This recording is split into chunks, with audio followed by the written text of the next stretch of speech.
Hyderabad చాదర్ఘాట్లోని Victoria ground వద్ద కాల్పులు కలకలం రేపాయి. South east zone DCP Chaitanya Kumar పై దాడికి యత్నించారు ఇద్దరు దొంగలు. సెల్ ఫోన్ దొంగలు కత్తితో దాడికి యత్నించగా వారిని అడ్డుకున్నారు డీసీపీ గన్మెన్. ఈ సందర్భంగా తోపులాటలో గన్మెన్ కింద పడిపోయారు.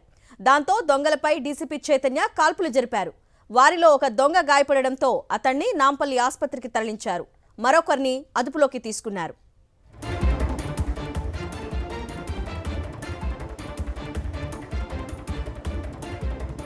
హైదరాబాద్ పోలీస్ కమిషనర్ కార్యాలయంలో జరిగిన సమావేశానికి south east zone DCP Chaitanya హాజరయ్యారు. సమావేశం ముగిసిన తర్వాత ఆయన తన కార్యాలయానికి బయలుదేరారు.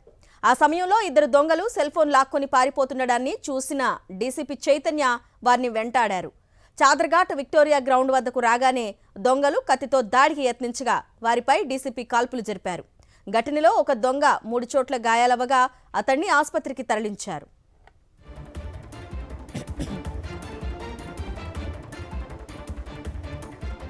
చాదర్ఘాట్లోని విక్టోరియా గ్రౌండ్లో కాల్పుల ఘటనపై హైదరాబాద్ పోలీస్ కమిషనర్ సజ్జనార్ స్పందించారు. ఇద్దరు దొంగల్లో ఒకరికి గాయాలయ్యాయని తెలిపారు. డీసీపీతో పాటు మిగతా సిబ్బంది క్షేమంగా ఉన్నారని వెల్లడించారు సిపి సజ్జనార్. మరోవైపు ఘటనా స్థలిని సౌత్ జోన్, సెంట్రల్ జోన్ డీసీపీలు పరిశీలించారు. పోలీసులు ఇద్దరిని వెంటాడుతూ వచ్చారని, ఏం జరిగిందో తెలుసుకునే లోపే కాల్పుల మోత మోగిందని స్థానికులు తెలిపారు.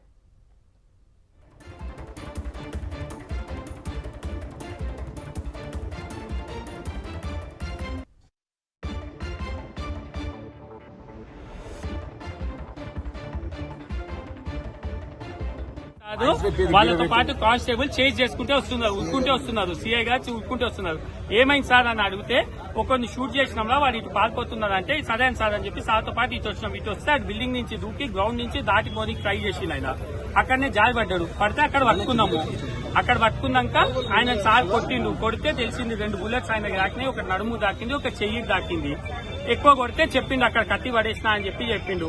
అది ఏం ఇన్సిడెంట్స్ సార్ వాళ్ళు ఎందుకు చేంజ్ చేసుకుంటూ వచ్చిందో అది తెలియదు నాకు. నేను ఇక్కడి నుంచి చూసిన ఇన్సిడెంట్స్ ఇది, గ్రౌండ్ లో చూసిన ఇన్సిడెంట్స్ ఇది. నాకు తెలిసినంత వరకు 45 minutes బిఫోర్ అయినా వాడతాయి.